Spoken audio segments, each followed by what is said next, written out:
Hello friends, good morning. এখন বাজে ঠিক সকাল 10:30 আর আজ হলো মঙ্গলবার। আমি আমার ব্লগটা এখান থেকে শুরু করছি, দেখতে থাকো। তো দেখো, ভোরবেলা উঠে বাসি কাজ সেরে স্নান করে মন্দিরের কাজ সেরে ওপরে এসে যে ঘরে আমরা শুই সেই ঘরের বিছনাটাকে গুছিয়ে নিয়ে রান্নাঘরে চলে গেছিলাম রান্না করতে। আজকে আর তোমাদের সাথে রান্না করাটা শেয়ার করা হলো না, ওই জন্য দেখো আমার রান্না হয়ে গেছে।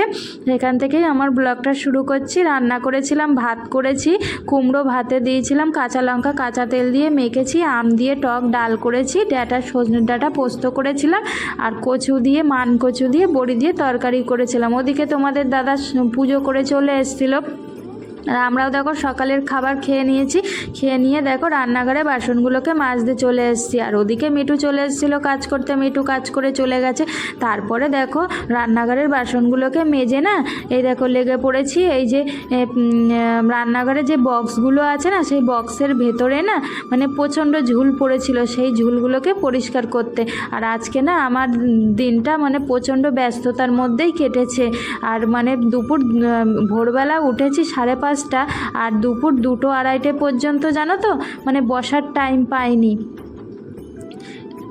এত ব্যস্ততার মধ্যে কেটেছে।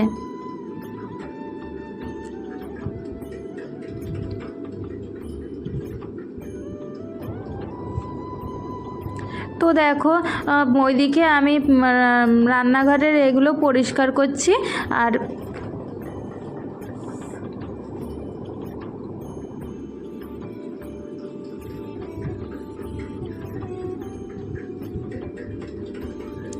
আর তোমাদের দাদা জানো তো জল খাবে বলে গ্লাস নিতে এসছে, একটা গ্লাস খুঁজে পাচ্ছিল না। এসে বলছিল গ্লাস কোথায় আছে, ওই যে আমি দেখিয়ে দিলাম, ওই যে ওই বক্সটার ভিতরেই আছে, সেখান থেকে একটা গ্লাস নিল।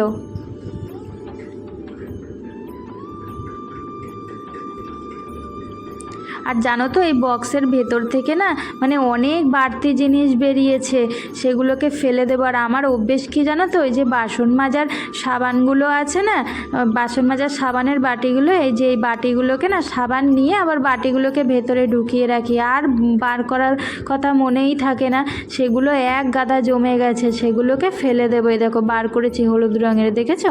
এগুলোকে সব ফেলে দেবো। আর কিছু কোটো আছে, সেগুলোকে পরিষ্কার করে আবার রেখে দেবো।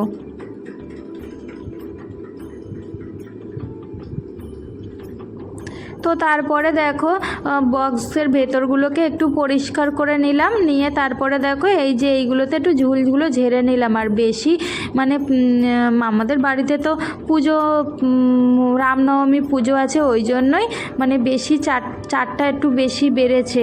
পুজোর বাড়িতে পুজো আছে, ঘর দুয়ারে ঝুল থাকলে কেমন লাগে না, ওই জন্যই পরিষ্কার করার চারটা বেশি।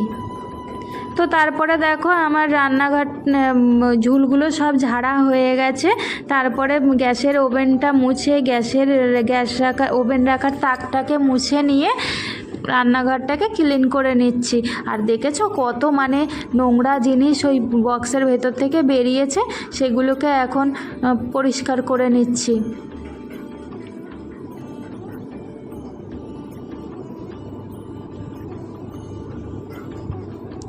তো তারপরে দেখো এগুলোকে পরিষ্কার করে নিয়ে রান্নাঘরটাকে মুছে রান্নাঘরটাকে পুরো ক্লিন করে নিয়েছি। তো দেখো রান্নাঘরটা আমার পুরো ক্লিন হয়ে গেছে। তারপরে খাবার টেবিলটাকে মুছতে চলে এসেছি। খাবার টেবিলটাকে মুছে নিয়ে আদার্স যে কাজগুলো থাকে, ওই ঘরের বিছানা গোছানো, তারপরে তোমাদের আলনাটাকে গোছানো, সেগুলোই করে নিচ্ছি।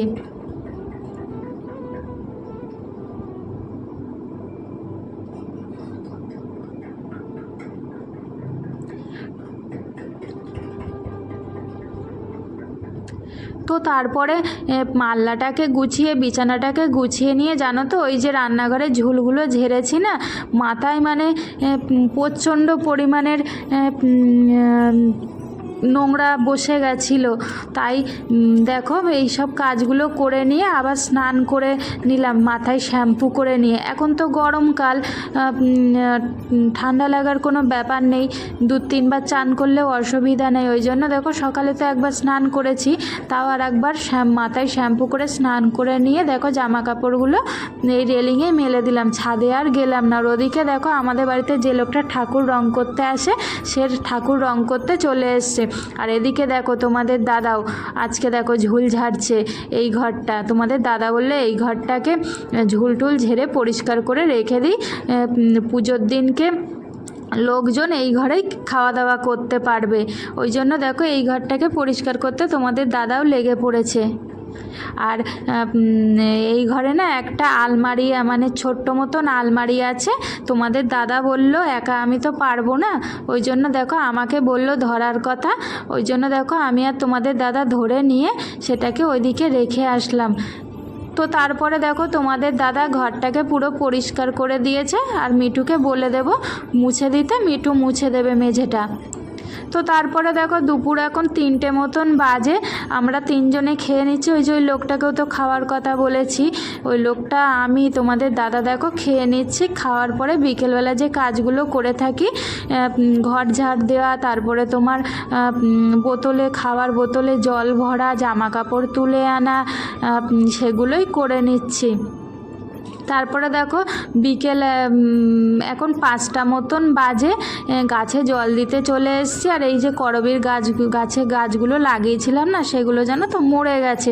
ওই জন্য ফালতু রেখে কী হবে, লাগিয়েছিলাম বাঁচেনি, মরে গেছে। ওই জন্য দেখো ফেলে দিচ্ছি। আর ওই যে জবা ফুল গাছ একটা লাগিয়েছিলাম, তাও 2-2.5 বছর হয়ে গেল, মাঝে না ফুল দেওয়া বন্ধ করে দিয়েছিল। আর এখন দেখো আবার ফুল ফুটছে, কত কুড়ি হয়ে এসেছে জবা ফুল গাছটায়। তো তারপরে দেখো আমি গাছগুলোতে জল দিয়ে নিচ্ছি।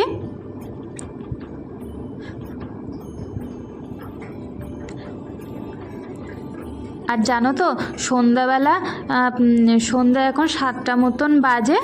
তোমাদের দাদাকে আজকে বলেছিলাম একটু পিৎজা এনে দিতে, পনির পিৎজা। ওই জন্য দেখো তোমাদের দাদা আমার জন্য একটা পনির পিৎজা নিয়ে এসছে। তোমাদের দাদা তো এটা ভালোবাসে না খেতে, আমিই দেখো একা একা খেয়ে নিলাম। তো আমার ব্লগটা এই পর্যন্ত যদি ভালো লেগে থাকে লাইক কমেন্ট শেয়ার করবে। টাটা।